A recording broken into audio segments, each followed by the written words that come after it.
సర్వ ప్రశంసలు సకల పొగడుతలు సర్వలోకాలకు సృష్టికర్త పరమ పవిత్రుడు పరిశుద్ధుడైనటువంటి అల్లాహ్కు మాత్రమే శోభిస్తాయి. దైవ ప్రవక్త ముహమ్మద్ రసూలుల్లా సల్లల్లాహు అలైహి వసల్లం వారిపై, గతించిన ప్రవక్తలందరిపై, ప్రవక్త సల్లల్లాహు అలైహి వసల్లం వారి కుటుంబీకులపై, ప్రవక్త సల్లల్లాహు అలైహి వసల్లం వారి ఉమ్మతులో సమస్త విశ్వాసులందరిపై అల్లాహ్ యొక్క శాంతి శుభాలు ఎల్లవేళలా కురియుగాక. ఆమీన్. సోదరులారా, నేటి జుమ్మా ప్రసంగం, ప్రజలారా అప్పు గురించి తెలుసుకోండి. ఇస్లాం ధర్మం ఇచ్చుపుచ్చుకునే వ్యవహారాలలో ఎలాంటి కట్టుబాట్లు పెట్టింది, అప్పు వ్యవహారాలలో ఇస్లాం ధర్మం ఏమి నియమాలు పెట్టింది అనే విషయాలు ప్రజలలో ప్రతి ఒక్క వ్యక్తి తప్పనిసరిగా తెలుసుకోవాలి. మీరు మొన్ననే చూశారు, చిత్తూరు జిల్లా పుంగనూరులో అప్పుల కారణంగా 2 ముస్లిం కుటుంబాలు ఒక చిన్న పాపను హత్య చేసి చెరులో పడేసి చంపేశారు. అప్పు వ్యవహారం సోదరులారా, అల్లాహ్ సుబ్హానహు తఆలా మనకు ధర్మాన్ని నేర్పుతున్నాడు. ఎలా జీవనం గడపాలో, ఏది హలాలో ఏది హరామో, మంచి ఏంటో చెడు ఏంటో ప్రతి పద్ధతిని అల్లాహ్ మనకు నేర్పాడు. కావున ప్రతి ముస్లిం అల్లాహ్ నేర్పిన పద్ధతిలో, దారిలో, విధానంలో నడిచినట్లయితే ఏ ముస్లిం నష్టపోడు. అల్లాహ్ చెప్పిన మాటలు పెడచెవును పెట్టి తన ఇష్టానుసారం మసలుకునే వ్యక్తిని ముమ్మాటికి నష్టపోతాడు. సోదరులారా, అప్పు గురించి ఇస్లాం ధర్మం ఏం చెబుతుందో మనం తెలుసుకోవాలి. అప్పు అనేది అవసరమే, కానీ హద్దులు దాటితే మాత్రము ప్రాణాలకే ముప్పు. అప్పు అనేది తీసుకునేటప్పుడు, అవసరం తీర్చుకునేటప్పుడు బాగానే ఉంటుంది, తీర్చేటప్పుడే తలభారం అవుతుంది. అప్పు అనేది అవసరాన్ని పుట్టిస్తుంది, అప్పు అనేది అబద్ధాన్ని కూడా ఆడిస్తుంది. అప్పు అనేది మనశ్శాంతి లేకుండా చేస్తుంది, అప్పు అనేది నలుగురులో నిన్ను నవ్వుల పాలు చేస్తుంది. అప్పు అనేది నీ కుటుంబాన్ని రోడ్డుకి ఈడుస్తుంది, చివరికి అప్పు నీ ప్రాణాలే తీస్తుంది. అందుకే అప్పు అనే తప్పు చేయకండి, అప్పు అనే ముప్పు జోలికి వెళ్ళకండి. ఈ అప్పు అనేది స్నేహాన్ని చెడగొడుతుంది, ఈ అప్పు అనేది రక్త సంబంధాలనే విచ్ఛిన్నం చేస్తుంది, ఈ అప్పు అనేది కటకటాల వెనక్కి పంపిస్తుంది. కావున అందుకే అప్పు జోలికి వెళ్ళొద్దు, వెళ్ళినా అప్పులో ఇరుక్కుపోవద్దు. కావున అప్పు అనేది మనిషికి మనశ్శాంతి లేకుండా చేస్తుంది. సోదరులారా, ప్రవక్త సల్లల్లాహు అలైహి వసల్లం వారు తెలియచేశారు, ప్రశాంతత కలిగిన తర్వాత మీ ప్రాణాలపై భారం వేసుకోకండి అన్నారు. సహాబాలు అడిగారు, అల్లాహ్ యొక్క ప్రవక్త, ప్రాణాల మీద భారం వేసుకోవడం అంటే ఏమిటి ప్రవక్త? ప్రాణాల మీద భారం వేసుకోవడం అంటే ఏమిటంటే, మీరు ప్రశాంతంగా ఉన్న తర్వాత అప్పు చేసి మీ ప్రాణాల మీద భారాన్ని వేసుకుంటున్నారు. కావున అనవసరంగా అప్పు చేయగాకండి అన్నటువంటి అర్థం ఇందులో వస్తుంది.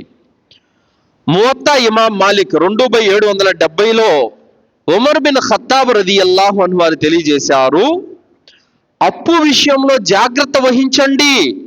అప్పు అనేది ఆందోళనతో మొదలయ్యి యుద్ధంతో ముగిస్తుంది అని చెప్పారు. ఆందోళనతో ఎలా మొదలవుతుందో తెలుసా? అప్పు అవసరాన్ని పుట్టిస్తుంది. అప్పు చేస్తే మళ్ళీ నేను తీర్చుకోగలనా, సమయానికి ఇవ్వగలనా, ఒకవేళ అప్పు చేయకపోతే నా అవసరం తీరేది ఎలాగా, నా కష్టం తొలగిపోయేది ఎలాగా అని భయంతో, ఉక్కిరి బిక్కిరితో, ఆందోళనతో అప్పు చేస్తాడు. అప్పు చేసిన తరువాత ఇక తనకి దినదినం గండంగా మారిపోతుంది. ఇచ్చిన గడువు ముగిస్తుంది, చేతిలో డబ్బు ఉండదు, మాట పోతుంది. అప్పు ఇచ్చిన వాడు ఎక్కడ కనబడతాడో, ఎక్కడ నిలదీస్తాడో అన్నటువంటి గుబులు గుండెల్లో పడుతుంది. కనబడకుండా తప్పించుకుంటాడు, ఫోన్లు స్విచ్ ఆఫ్ చేస్తాడు, ఇంట్లో ఉన్నా కూడా లేనని అబద్ధం చెబుతాడు, అలాగే రేపిస్తానంటాడు, ఎల్లుండి ఇస్తానంటాడు, ఇద్దో అంటాడు, అద్దో అంటాడు. అలాగే అప్పు ఇచ్చిన వాడు బజార్లో కనబడితే గనక గట్టిగా అరిచి పరువు తీసే విధంగా మాట్లాడుతాడు. దానితో ఆ వ్యక్తి మానసికంగా కృంగిపోతాడు. అలాగే 10 మందిలో అతని గౌరవము, పేరు అన్ని మంట కలిసిపోతాయి. అతను ఏం చేస్తాడంటే సోదరులారా, గౌరవము, పరువు పోయిన తర్వాత ఏదో ఒకటి అమ్మి అయినా సరే, తల తాకట్టు పెట్టైనా సరే నేను అప్పు తీర్చాలి అన్నటువంటి సంకల్పంతో భార్యకున్న బంగారం అమ్మేస్తాడు, భూమి అమ్మేస్తాడు, ఇల్లు అమ్మేస్తాడు. ఈ విధంగా ఒక యుద్ధమే జరుగుతుంది సోదరులారా. ఈ విధంగా అప్పులు తీర్చుకోలేక ఆత్మహత్యలు చేసుకున్న వాళ్ళు కూడా ఎందరో ఉన్నారు సోదరులారా. భూముల కోసం అప్పులు చేసి ఆత్మహత్య చేసుకున్న వాళ్ళు లేరా? వ్యాపారాల కోసం అప్పులు చేసి తీర్చలేక ఆత్మహత్యలు చేసుకున్న వాళ్ళు లేరా? బిడ్డకు చదువుపిచ్చి 10 లక్షలు 15 లక్షలు చదువుపిచ్చి ఉద్యోగం రాకపోతే ఆత్మహత్యలు చేసుకున్న వాళ్ళు లేరా?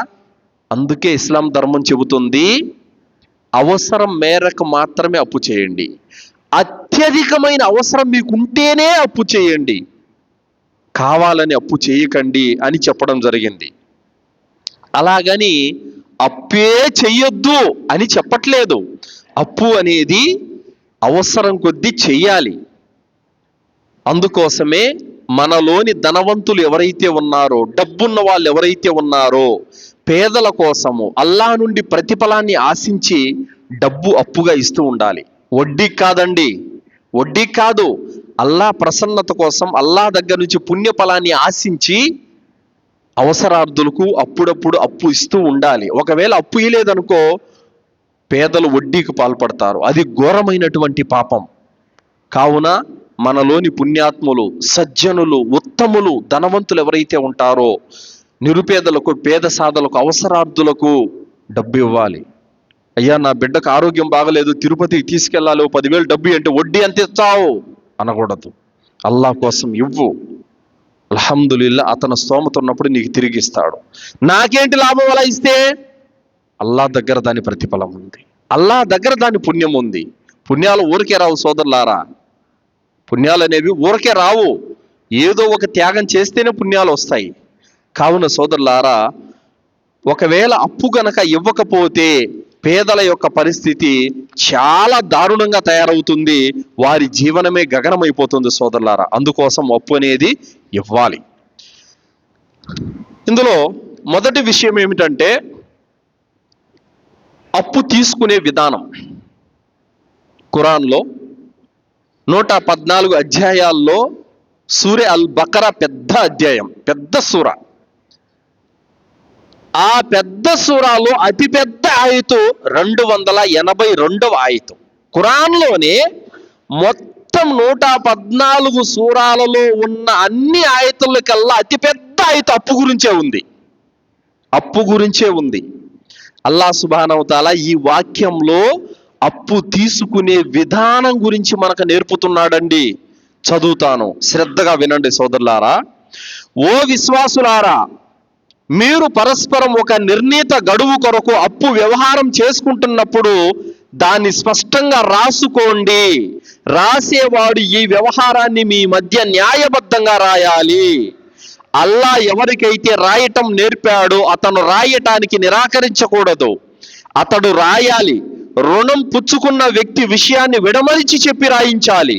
ఈ విషయంలో అతను తన ప్రభు అయిన అల్లాకు భయపడాలి. పుచ్చుకున్న దాన్ని తగ్గించి రాయించకూడదు. ఒకవేళ రుణం గ్రహీత అమాయకుడు, బలహీనుడు, లేక చెప్పి రాయించలేని వాడు అయి ఉంటే అతని సంరక్షకుడు న్యాయంగా రాయించాలి. మీలో 2 పురుషులను ఈ వ్యవహారానికి సాక్షులుగా పెట్టుకోండి. 2 పురుషులు లభ్యం కాని పక్షంలో మీరు ఇష్టపడే సాక్షులలో ఒక పురుషుణ్ణి, 2 స్త్రీలను సాక్షులుగా పెట్టుకోండి. ఎందుకంటే వారిలో ఒక ఆమె మరిచిపోతే 2వ స్త్రీ మరిచిపోయిన ఆమెకు గుర్తు చేస్తుంది. సాక్ష్యం కోసం పిలువబడినప్పుడు సాక్షులు రావడానికి నిరాకరించకూడదు. నిర్ణీత కాలం కొరకు తీసుకునే అప్పు చిన్నదైనా పెద్దదైనా దాన్ని రాసుకోవడంలో మాత్రం అశ్రద్ధ చేయరాదు. అల్లాహ్ దృష్టిలో ఈ పద్ధతి ఎంతో న్యాయవంతమైనది. ఇది సాక్ష్యాన్ని స్థిరంగా ఉంచుతుంది. సందేహాలకు అపార్థాలకు లోను కాకుండా ఉండేటందుకు కూడా ఇది బాగా దోహదపడుతుంది. ఒకవేళ మీ మధ్య జరిగిన వ్యవహారం అప్పటికప్పుడే తేలిపోయేదైతే, వ్యాపార లావాదేవీలైతే గనక అట్టి పరిస్థితుల్లో దాన్ని మీరు రాసుకోకపోయినా పర్వాలేదు. క్రయ విక్రయాల సందర్భంగా కూడా సాక్షులను ఉంచుకోండి. దస్తావేజులు రాసేవారిని కానీ సాక్షులను కానీ ఇరకాటంలో పెట్టడం కూడా సరికాదని తెలుసుకోండి. ఒకవేళ అలా చేస్తే నియమాలను ఉల్లంఘించిన దాని కిందకు వస్తుంది. అల్లాహకు భయపడండి. అల్లా మీకు ఈ పద్ధతిని నేర్పుతున్నాడు. అల్లా అన్నీ తెలిసినవాడు. ఇది ఈ ఆయతులు అల్లా సుబ్హానహు తఆలా చెబుతున్నాను చూడండి. మొదటి మాట అల్లా ఏమంటున్నాడు? ఓ విశ్వాసులారా, మీరు పరస్పరం నిర్ణీత గడువు కొరకు అప్పు వ్యవహారం చేసుకుంటున్నప్పుడు దాన్ని రాసుకోవాలి. ఏమి రాసుకోవాలి? అప్పు గురించి రాసుకోవాలి. రాతపూర్వకంగా తప్పకుండా ఉండాలి. 2 నెలలు 3 నెలలు ఇస్తాను దానికి మళ్ళా రాతలు గీతలు ఎందుకు? తప్పు సోదరులారా. ఎందుకో తెలుసా? రాసుకోకపోతే ఎన్నో అనర్థాలు జరుగుతాయి. ఒక వ్యక్తి చనిపోయాడు. వాళ్ళ భార్య కువైట్ నుంచి వచ్చింది. 3 వ్యక్తులు వచ్చారు. మీ ఆయన నాకు 40,000 ఇవ్వాలి, మీ ఆయన నాకు 20,000 ఇవ్వాలి, మీ ఆయన నాకు 12,000 ఇవ్వాలి అని వచ్చారు. అదేంటి, మా ఆయన నాకు ఎప్పుడు చెప్పలేదే, ఒకవేళ చేసి ఉంటే బాండ్లు తీసుకురండి అని చెబితే, బాండ్లు గిడ్లు ఏం లేవమ్మా, ఇస్తానని చెప్పి తీసుకున్నాడు అంతే. ఈ విధంగా అనర్థాలు జరుగుతాయి. ఒకవేళ వాళ్ళు అబద్ధం ఆడితే ఈ స్త్రీ నష్టపోతుంది. అర్థమైందా? రాతపూర్వకంగా లేనందువల్ల సాక్ష్యం ఉంటే ఇస్తాను, లేకపోతే నేనేమన్నా పో అంటే ఏం చేసుకుంటావు? సో కావున రాసుకోమని అల్లాహ్ సుబ్హానహు తఆలా మనకు తెలియజేస్తున్నాడు సోదరులారా. కావున రాసుకోవాలి. రాసేవాడు ఈ వ్యవహారాన్ని మీ మధ్య న్యాయబద్ధంగా రాయాలి.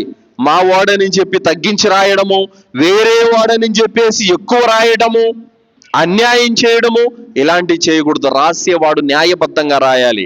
అల్లా ఎవరికైతే రాయటం నేర్పాడో వారు రాయాలి. నేను రాయను అని చెప్పకూడదు. రాయటం ఎవరికైతే నేర్పాడో వాళ్ళు రాయటానికి ముందుకు రావాలి. అలాగే రుణం పుచ్చుకున్నటువంటి వ్యక్తి విషయాన్ని విడమరిచి రాయించాలి. అప్పు తీసుకునేవాడు విషయాన్ని విడమరిచి రాయించాలి. అప్పు ఎంత తీసుకుంటున్నావు, ఎప్పుడు తీసుకుంటున్నావు, సాక్షులు ఎవరు, ఏమి రాయించావు, మళ్ళీ ఎప్పటికి తిరిగిస్తావు, పూర్తి వివరాలన్నీ కూడా రాసుకోవాలని అల్లాహ్ సుబ్హానహు తఆలా ఆదేశిస్తున్నాడు. ఈ విషయంలో అతడు తన ప్రభు అయిన అల్లాహకు భయపడాలి. రాసేటప్పుడు అల్లాహకు భయపడాలి.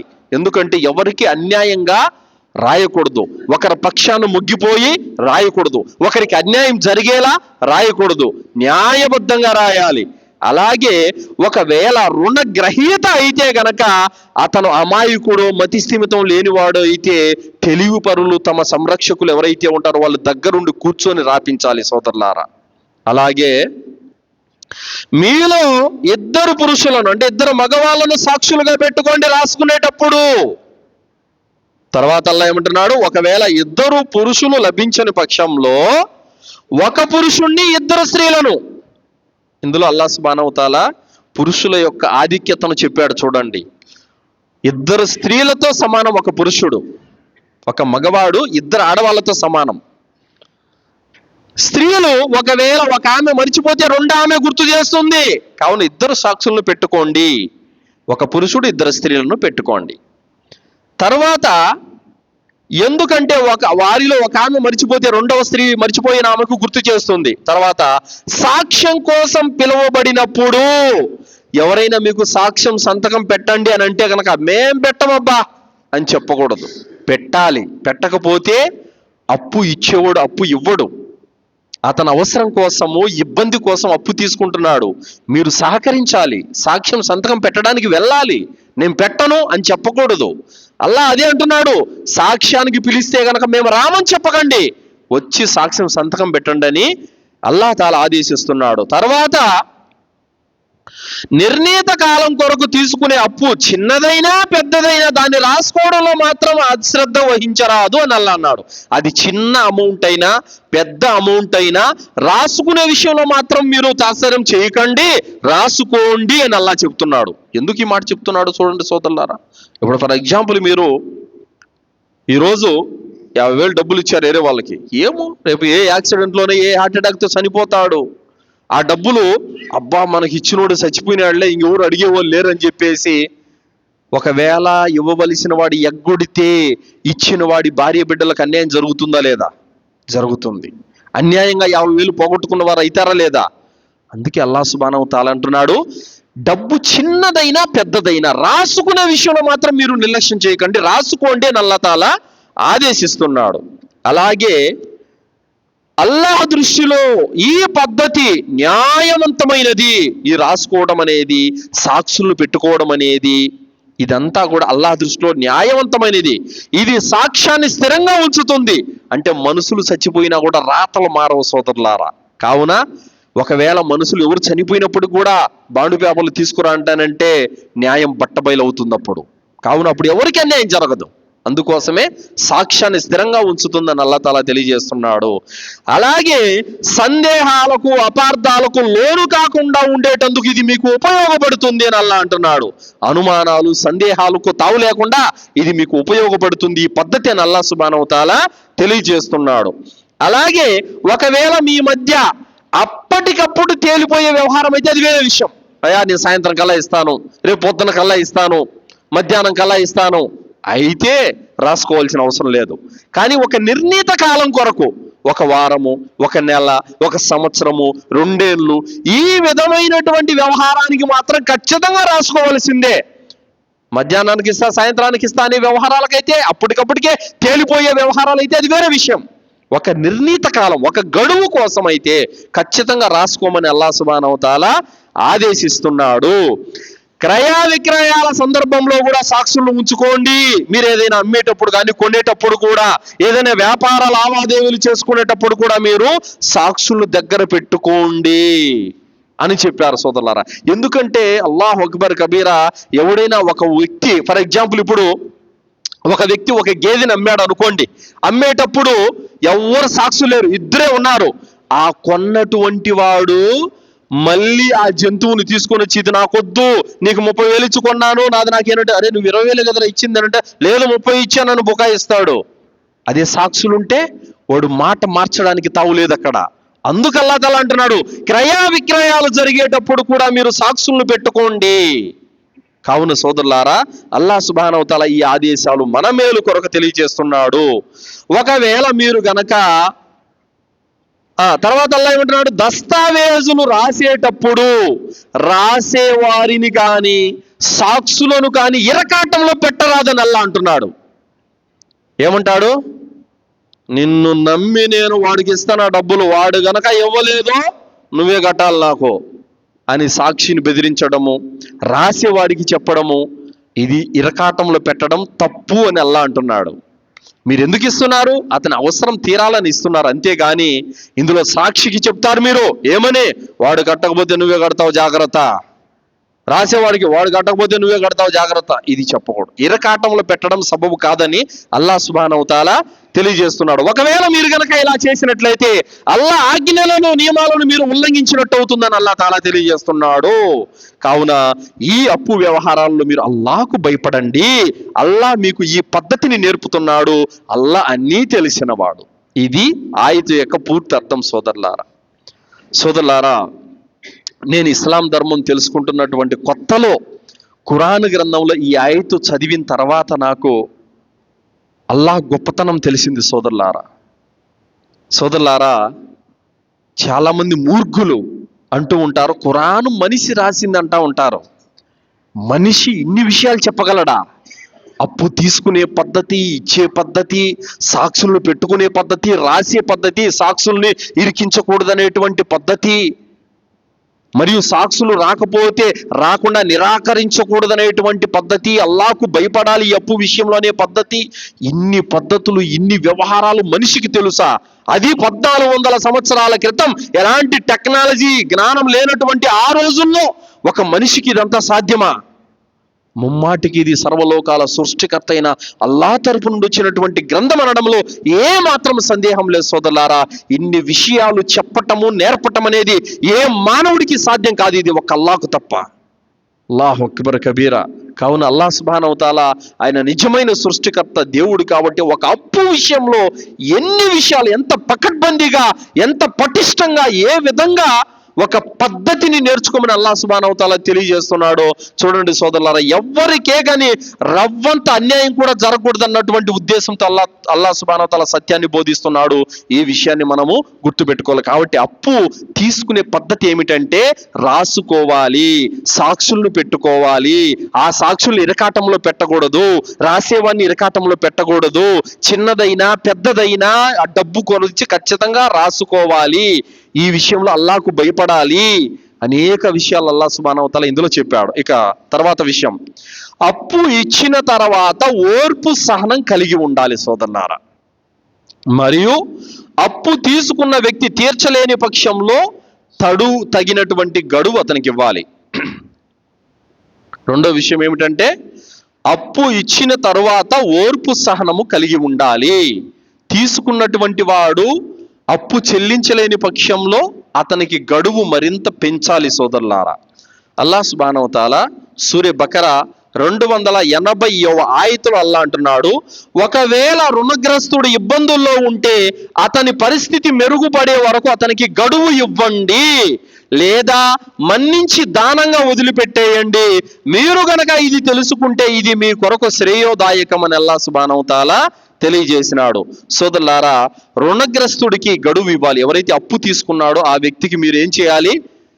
మీరు టైం పెట్టారు, 1 నెలలో 1 సంవత్సరము టైం పెట్టారు, కానీ ఆ టైంలోగా అతని పరిస్థితులు బాగలేక డబ్బు చెల్లించలేకపోయాడు.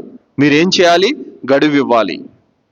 అతను ఒకవేళ గడువు అడిగాడు, నాకు ఇంకో 2 నెలలు టైం ఇవ్వండి, ఇంకో 3 నెలలు సమయం ఇవ్వండి, ఈ లోపల మీ అప్పు తీరుస్తానంటే, అలాగేనయ్యా అల్లాహ్ కోసం నేను గడువు ఇస్తున్నాను, తీసుకో, నీ పరిస్థితి మెరుగుపడిన తర్వాతనే ఇవ్వని చెప్పాలి. ఇది అల్లాహ్ దృష్టిలో ఉత్తమమైనటువంటి పద్ధతి సోదరులారా. అంతేకాని అతను మరింత మీరు అప్పు తీర్చాల్సిందే, నువ్వు సచ్చినట్టు అని ఒత్తిడి తీసుకొచ్చారంటే అతను ఏం చేస్తాడు? ఒక పాపాన్ని ఒడిగడతాడు. ఆ పాపం ఏంటి? వడ్డీకి ఒడిగడతాడు. అతని ఆస్తి దేన్నైనా అమ్ముకుంటాడు, ఏదైనా తాకట్టు పెడతాడు, అది పాపకరం. కావున సోదరులారా, అతనికి గడువు ఇవ్వాలి. అంతేకాని ఒకవేళ మీరు నువ్వు అప్పు చెల్లించడం లేట్ అయిపోయింది, నేను ఇచ్చిన టైం అయిపోయింది అని చెప్పేసి బాండు ఎత్తి రాపించడము, వడ్డీపై వడ్డీ వేయడము, చక్ర వడ్డీ కట్టడము, భూచక్ర వడ్డీ కట్టడము, విష్ణు చక్ర వడ్డీ కట్టడము, వాడు ఇంకా పాతాళానికి వెళ్ళిపోతాడు సోదరులారా. కోలుకోలేడు ఇంక జీవితంలో. ఆ విధంగా చేయటం పాపం. కావున అతని భార్య బిడ్డల పరిస్థితి బాగలేదు, అతని ఇంటి పరిస్థితి బాగలేదు, మనం అర్థం చేసుకొని అతనికి గడువు ఇచ్చినట్లయితే ఇది అల్లాహ్ దగ్గర ఎంతో ఉన్నతమైన పుణ్యకార్యం సోదరులారా.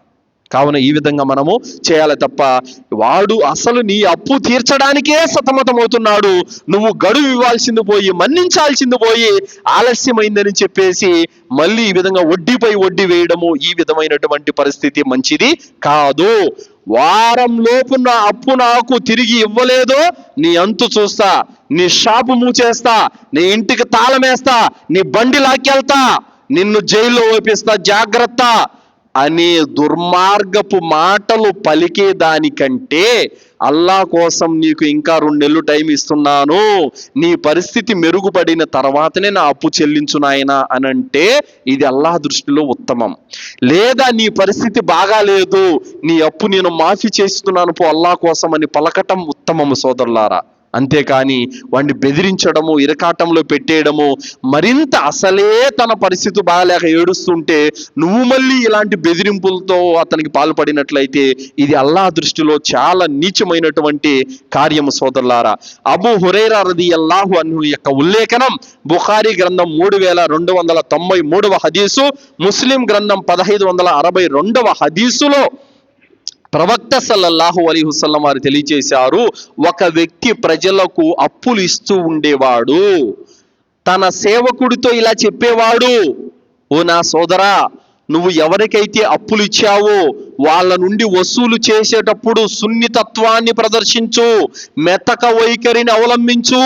ఒకవేళ వాళ్ళు గనక గడువు అడిగితే గడువు ఇవ్వు. ఒకవేళ అప్పు తీర్చలేని పక్షంలో వాళ్ళు నలిగిపోతుంటే గనక, ఇబ్బంది పడుతుంటే గనక అప్పును కూడా మాఫీ చేయి.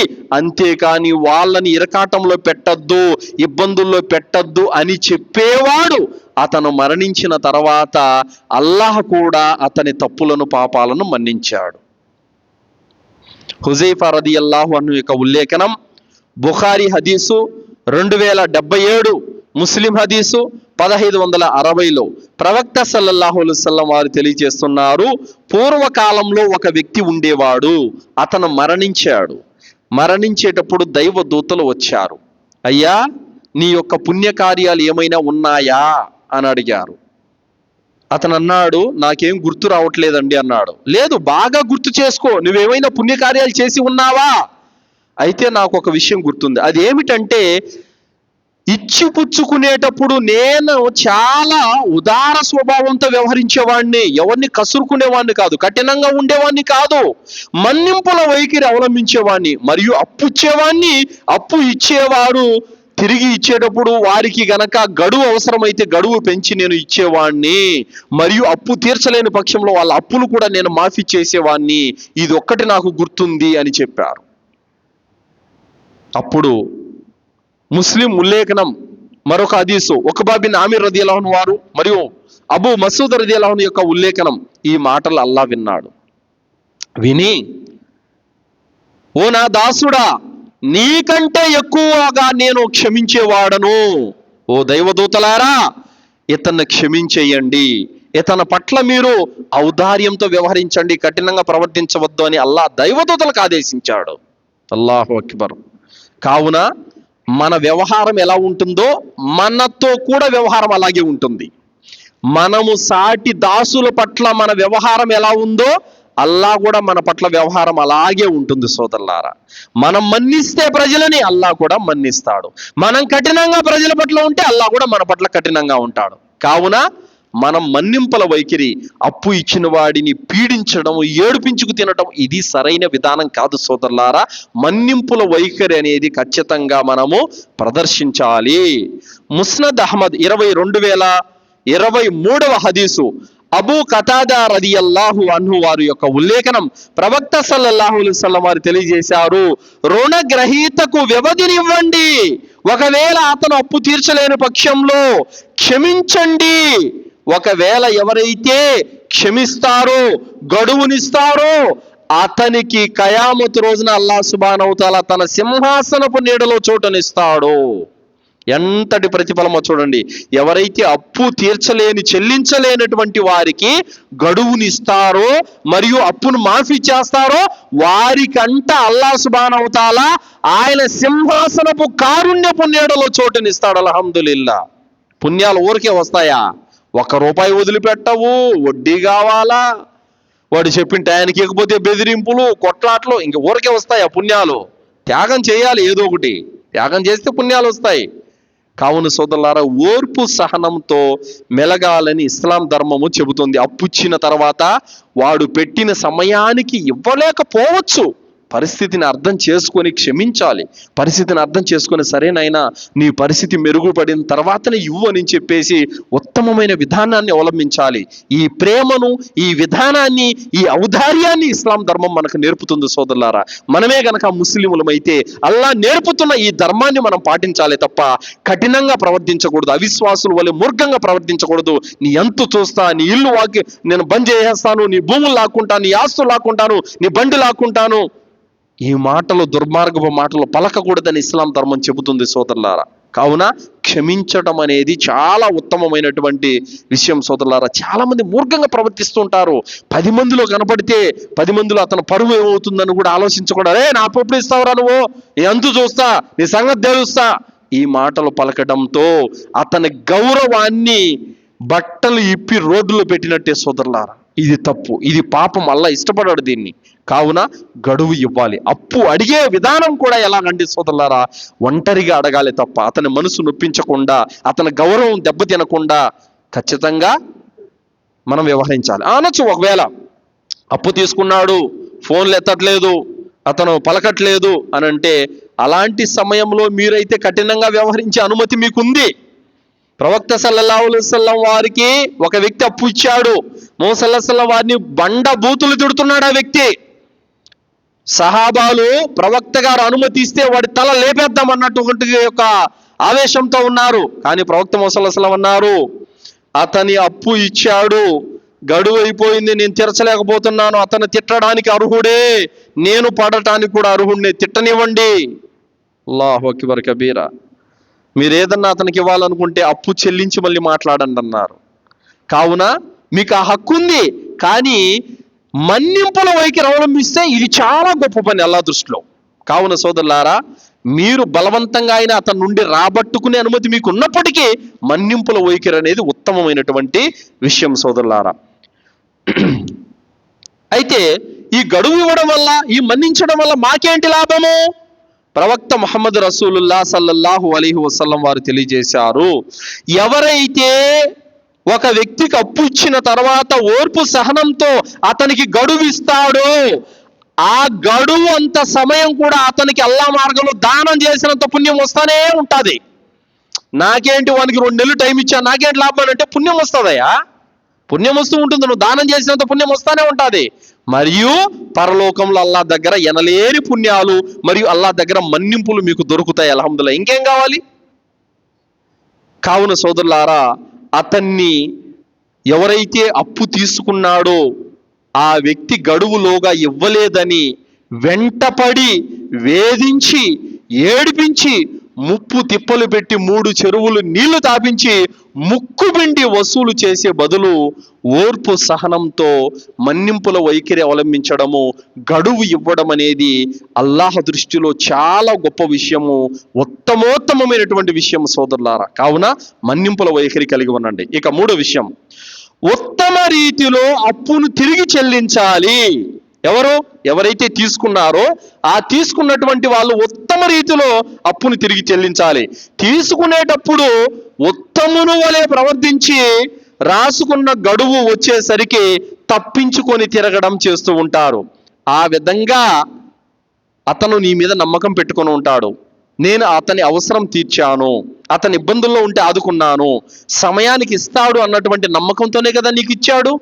కానీ నువ్వేం చేస్తున్నావు? ఆ విధంగా ఆ పెట్టుకున్న గడువుకు నువ్వు తీర్చకపోగా నీ మీద నమ్మకం కోల్పోతుంది, గౌరవం పోతుంది. తర్వాత రెండోసారి నీకు ఏదైనా ఇబ్బంది వస్తే ఎవరు అప్పు ఇవ్వడానికి ముందుకు రారు. ఆ విధంగా నీ గౌరవాన్ని నువ్వే నాశనం పాలు చేసుకున్నట్లుగా అవుతుంది. కావున అప్పు పెట్టుకున్నటువంటి గడువు కంటే ముందు 1-2 రోజులు ముందే గనక చెల్లించినట్లయితే గనక అప్పుడు నీ గౌరవం నిలబడుతుంది. ఇంకొకసారి నీకు అప్పు ఇవ్వడానికి కూడా ముందుకు వస్తారు. ఆ విధంగా చేయలేదంటే గనక నీ గౌరవాన్ని నువ్వే నాశనం చేసుకున్న వాడివి అవుతావు. అప్పు తీసుకునేటప్పుడు చాలా బాగా ఉత్తమంగా మర్యాదస్తుని వలె తీసుకుంటాడు.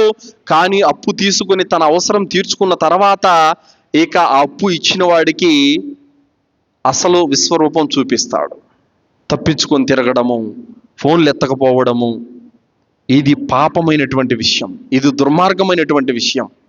డైరెక్ట్గా వెళ్ళి, అయ్యా నా పరిస్థితి బాగలేదు, ఇంకా 2 నెలలు గడువి, 3 నెలలు గడువి అని ఉత్తమంగా అడగాలి తప్ప ఫోన్లు స్విచ్ ఆఫ్ చేయడము, తప్పించుకొని తిరగడము, ఇంట్లో ఉండి కూడా లేడని చెప్పి అబద్ధం చెప్పించడము, ఈ విధానం నీచమైనటువంటి విధానం. డైరెక్ట్గా వెళ్ళి నా పరిస్థితి ఎలా ఉందని చెప్పుకొని గడువు ఇప్పించుకో, అంతేగాని ఈ యొక్క చర్యలు మాత్రము మంచివి కాదు సోదరులారా. ఒకవేళ అప్పు ఇచ్చినటువంటి వ్యక్తి, అరే నా అప్పు ఎప్పుడు ఇస్తావు అని అడిగాడంటే, అప్పు ఇచ్చినటువంటి వ్యక్తి, అయ్యా నా అప్పు ఎప్పుడు తిరిగి ఇస్తావని అంటే, ఇస్తానులేవయ్యా, ఏం ఊరోజులు పారిపోతామా అన్నటువంటి సమాధానం ఇస్తాడు. అయ్యా నువ్వు ఊరు వదిలిపోతావనో అప్పు ఎగ్గొడతావనో అతను అడగడం లేదు. అతనికి అవసరం పడింది కాబట్టి అతని డబ్బు అతని తిరిగి ఇమ్మని అడుగుతున్నాడు. నీకు అవసరం వచ్చినప్పుడు చేయి చాపి అడిగావా లేదా? నీ అవసరం తీర్చాడా లేదా? నువ్వు ఇబ్బందుల్లో ఉంటే నీ సమస్యను అర్థం చేసుకుని డబ్బు ఇచ్చాడా లేదా? మరి అతని డబ్బు అతనికి తిరిగి ఉత్తమంగా ఇవ్వాల్సిన బాధ్యత నీ మీద ఉంది. అంతే తప్ప ఇస్తాను లేవా నేను ఊరు వదిలి వెళ్ళిపోతానా, ఇలాంటి మాటలు చెప్పడము సరికాదు సోదరులారా. అప్పు తీర్చేటప్పుడు కూడా మనం తీసుకునేటప్పుడు సమయానికి అడగగానే అప్పుచ్చాడు, అప్పుడు అతని పట్ల ఎలాంటి మంచి స్వభావం కలిగి ఉంటామో అంతకంటే ఉత్తమమైనటువంటి స్వభావంతో మనస్సుతో తిరిగి చెల్లించాలి. నీ అవసరాన్ని తీర్చాడు, నీ ఇబ్బందిని తొలగించాడు, కావున నువ్వేం చేయాలి, ఉత్తమమైన రీతిలో అతనికి అప్పు చెల్లించి కృతజ్ఞత తెలపాలి, థ్యాంక్స్ చెప్పాలి సోదరులారా. దైవ ప్రవక్త ముహమ్మద్ సల్లల్లాహు అలైహి వసల్లం వారు చెప్పారు, అప్పు తిరిగి ఇచ్చేటప్పుడు అతన్ని దీవించండి, అతని కోసం దువా చేయండి. బారకల్లాహు లక ఫి అహ్లిక వ మాలిక ఇన్నమా జజాఉస్ సలఫిల్ హమ్దుల్ ఉదా. ఈ దువా ముహమ్మద్ సల్లల్లాహు అలైహి వసల్లం వారు చెప్పేవారు. అంటే అతని మన అవసరాన్ని ఇబ్బందిని తొలగించాడు కాబట్టి అతను కృతజ్ఞత తెలపాలి సోదరులారా. కానీ ఇక్కడేమవుతుంది, గొడవలు, కొట్లాట్లు, సమస్యలు, ఇబ్బందులు, అతనితో తెగదింపులు. అప్పు తీర్చేటప్పుడు నానా యొక్క గొడవలన్నీ అయిపోయి సంబంధాలు తెంచుకునేంత వరకు వెళ్ళిపోతుంది. ఇది కాకూడదు. అప్పు తీర్చిన వాడికి కృతజ్ఞత చెప్పాలి, ఇంకొకసారి మనం అడగగానే అతను అప్పు ఇవ్వాలి. అలాంటి గౌరవం ఉంచుకోవాలి తప్ప పరువు పోగొట్టుకునేటువంటి పనులు ఇంకోసారికి వీడికి ఇవ్వకూడదురా అని చెప్పేటువంటి ఆలోచన రాకూడదు సోదరులారా. తర్వాత అప్పు తిరిగి చెల్లించకపోతే జరిగే నష్టాలు ఏమిటి సోదరులారా? పుణ్యం రీత్యా అందరికంటే అతి గొప్ప స్థాయి ఎవరిదో తెలుసా? షహీద్. అల్లా మార్గంలో కత్తి బట్టి కథన రంగంలో యుద్ధం చేస్తూ చేస్తూ అమర వీరుడైపోయినటువంటి యొక్క స్థాయి గొప్పది అందరికంటే. షహీద్ యొక్క స్థాయి అందరికంటే గొప్పది. పుణ్యం రీత్యా అతని స్థాయి చాలా పెద్దది. దైవ ప్రవక్త ముహమ్మద్ సల్లల్లాహు అలైహి వసల్లం వారు తెలియజేశారు, సహీ అన్-నసాయి 4367వ హదీసు, అల్బానీ రహమతుల్లాహి గారు దీన్ని సహీగా ఖరారు చేశారు. మేము దైవ ప్రవక్త ముహమ్మద్ సల్లల్లాహు అలైహి వసల్లం వారి సన్నిధిలో కూర్చొని ఉన్నాము. ప్రవక్త సల్లల్లాహు అలైహి వసల్లం వారు ఆకాశం వైపునకు చూశారు. సుబ్హానల్లాహ్ అని తన చేయి నెత్తి మీద పెట్టుకొని, ఎంతటి విచారమైన విషయం నాకు తెలియజేయబడింది అని ముహమ్మద్ సల్లల్లాహు అలైహి వసల్లం వారు తన చేయి తల మీద పెట్టుకొని విచారాన్ని వ్యక్తపరిచారు. మేము భయపడిపోయాము. ప్రవక్త సల్లల్లాహు అలైహి వసల్లం వారు ఇంటికి వెళ్ళిపోయారు. మర్నాడు మేము ముహమ్మద్ సల్లల్లాహు అలైహి వసల్లం వారిని కలిసి, అల్లా యొక్క ప్రవక్త, మీరు తల మీద చెయ్యి పెట్టుకొని సుబ్హానల్లా అని చెప్పారు. విచారమైనటువంటి విషయం నాకు తెలియజేయబడింది అన్నారు. ఆ విచారమైన విషయం ఏమిటో మాకు తెలియజేయండి ప్రవక్త అని అన్నారు.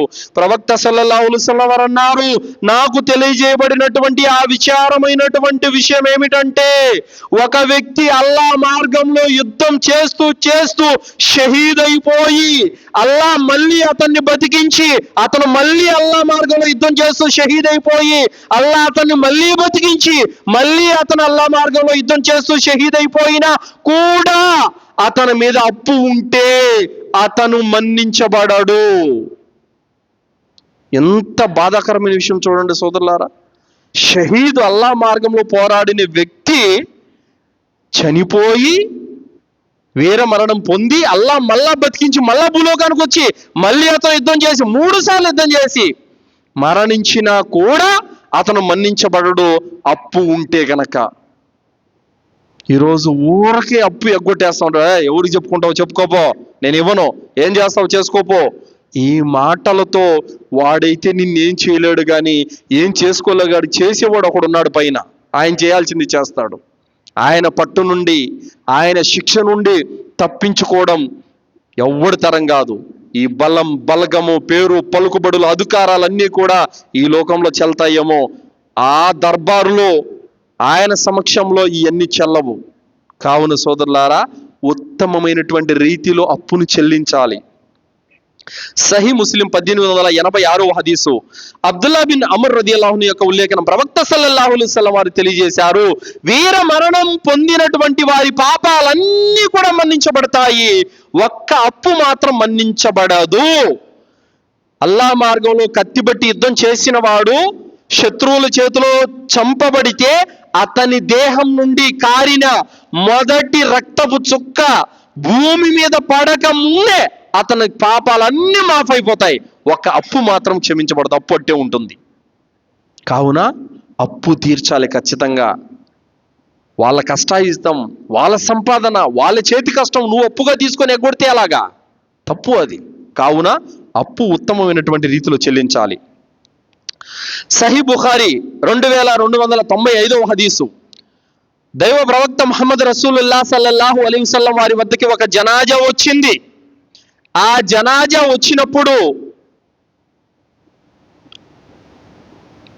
వచ్చినప్పుడు మోసల్లల్లాహు వారికి చెప్పారు, అల్లా యొక్క ప్రవక్త ఇతని జనాజా చదివించండి అని అంటే మోసల్లల్లాహు వారు అన్నారు, ఇతని మీద అప్పులు ఉన్నాయా అన్నారు. అప్పులు ఏం లేవు ప్రవక్త అంటే మోసల్లల్లాహు వారి జనాజా నమాజ్ చదివించారు. మరో వ్యక్తి యొక్క జనాజా వచ్చింది, చదివించమన్నారు. ఇతని మీద అప్పులు ఏమైనా ఉన్నాయా అంటే ఉన్నాయని అన్నారు. అయితే నేను చదివించను, మీరు చదివించుకోండి అన్నారు. అబూ కతాదా రలియల్లాహు అన్హు వారు అన్నారు, అల్లాహ్ యొక్క ప్రవక్త అతని అప్పు తీర్చే బాధ్యత నాది, మీరు జనాజా చదివించండి అన్నారు. అలా అయితే చదివిపిస్తానన్నారు. చదివిపించారు. మర్నాడు అబూ కతాదా అతను అప్పు చెల్లించావా? లేదు ప్రవక్త నేను చెల్లించలేదు. మర్నాడు మళ్ళీ అడిగారు, అతను అప్పు చెల్లించావా? చెల్లించలేదు. మళ్ళీ అడిగారు, అతను అప్పు చెల్లించావా? చెల్లించాను ప్రవక్త. ఇప్పుడు అతని ఆత్మకి విడుదల పొందింది అని చెప్పారు.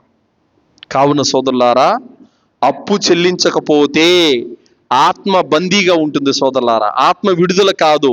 అది చేరవలసిన గమ్యానికి చేరకుండా మధ్యలో ఊగిసలాడుతూ ఉంటుంది. ఎప్పుడైతే అతని యొక్క కుమారులు, అతని వారసులు అప్పు చెల్లిస్తారో అప్పుడు అతని ఆత్మ విడుదలైపోతుంది సోదరులారా, లేదంటే బందీగా ఉంటుంది ఆత్మ. కావున అప్పు అనేది ఖచ్చితంగా చెల్లించాలి. సునన్ ఇబ్నె మాజా 2412వ హదీసు. అహంకారము, ద్రోహము, అప్పు లేని వాడు ప్రశాంతంగా స్వర్గంలో ప్రవేశిస్తాడు. అహంకారము, ద్రోహము, అప్పులు గనక ఉంటే అతను స్వర్గానికి వెళ్ళలేడు సోదరులారా.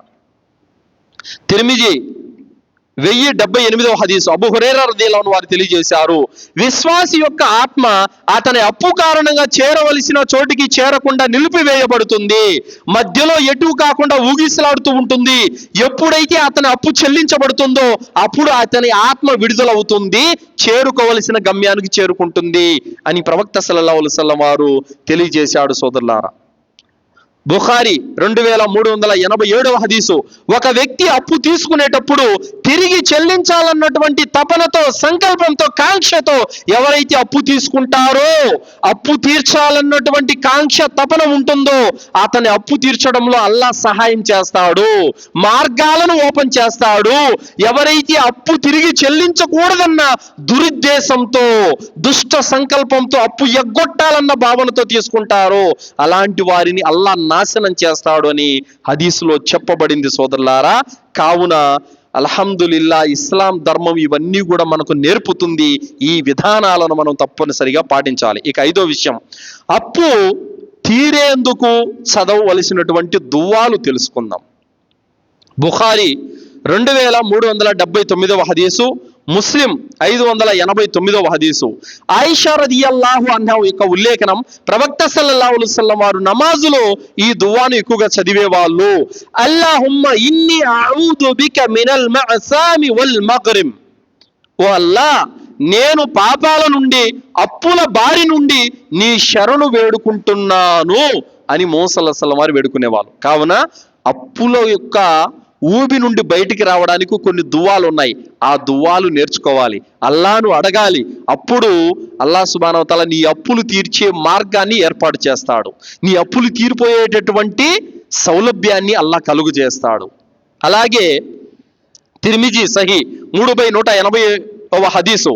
అల్లాహుమ్మగ్ఫిరి బిహలాలిక అన్ హరామిక వాగ్నిని బిఫజ్లిక అమ్మన్ సివాక్. ఈ దువా కూడా మోసల్లల్లాహు అలైహి వసల్లం వారు నేర్పారు. తర్వాత మజ్మాఉన్ జవాయిద్లో ఇలా ఉంది. ముఆజ్ రలియల్లాహు అన్హు వారు ప్రవక్త ముహమ్మద్ సల్లల్లాహు అలైహి వసల్లం వారి దగ్గరకు వచ్చారు. అల్లాహ్ యొక్క ప్రవక్త, అప్పులతో నేను చాలా బాధపడిపోతున్నాను, నలిగిపోతున్నాను, నా అప్పులు తీర్చే మార్గం ఏదైనా తెలియజేయండి అని చెప్పి వేడుకున్నారు. ప్రవక్త సల్లల్లాహు అలైహి వసల్లం వారు సూరే ఆలి ఇమ్రాన్ 26వ ఆయతు 27వ ఆయతులో అల్లా యొక్క గొప్పతనం గురించి అందులో చెప్పడం జరిగింది. ఆ ఆయతులు చదివి ఈ దువా చదవమన్నారు. రహ్మాన దునియా వల్ ఆఖిరతి వ రహీమహు తుఅతి మన్ తషావ్ వ మిన్హుమా మన్ తమ్నవు మన్ తషావ్ ఇర్హమ్ని రహ్మతన్ తుగ్నిని బిహా అర్ రహ్మతి మన్ శివాక్ అల్లాహుమ్మ అగ్నిని మినల్ ఫఖ్రి అన్నిద్దైన్. ఈ దువా చదవమన్నారు. అస్నుల్ బయాన్లో తెలుగు ఖురాన్, అహ్సనుల్ బయాన్లో సూరే ఆల్ ఇమ్రాన్ 26, 27 ఆయతుల కింద ఈ దువా మీకు కనిపిస్తుంది. ఈ దువా మీరు నేర్చుకుని చదవాలి. ఈ దువా యొక్క ఔన్నత్యం గురించి మౌసల్లల్లాహు ఏం చెప్పారంటే, ఎవరైనా సరే అల్లా మీద అపారమైన విశ్వాసం పెట్టి, నమ్మకం పెట్టి ఈ 2 ఆయతులు చదివి దువా చదివితే గనక అతని అప్పు ఊహద పర్వతం అంతా ఉన్నా సరే అల్లా తీర్చే ఏర్పాటు చేస్తాడు. అయితే అల్లా మీద నమ్మకం పెట్టాలి. అల్లా మీద నమ్మకం పెట్టి దువా చేయాలి. సోదరులారా, అప్పు యొక్క వ్యవహారాలు, లావాదేవీల యొక్క వ్యవహారాలు అల్లా సుబ్హానహు తాలా మనకు ఉత్తమమైనటువంటి రీతిలో నేర్పాడు. ఈ విధానాలను గనక మనం ఫాలో అయితే అల్హమ్దులిల్లా, అది అందులోనే మన ఇహపరాల మేలు సాఫల్యం ఉంది సోదరులారా. కావున ప్రపంచంలో నేడు అప్పుల ద్వారా జరుగుతున్నటువంటి గొడవలు, సమస్యలు, కోర్టులు, పోలీస్ స్టేషన్లు, కేసులు, ఆత్మహత్యలు, హత్యలు, ఎన్ని దారుణాలు చూస్తున్నాం సోదరులారా. కావున అల్లా సుబ్హానహు తాలా మనకి ఈ విధానాన్ని నేర్పాడు. ఈ విధానాన్ని మనం పాటించాలి సోదరులారా.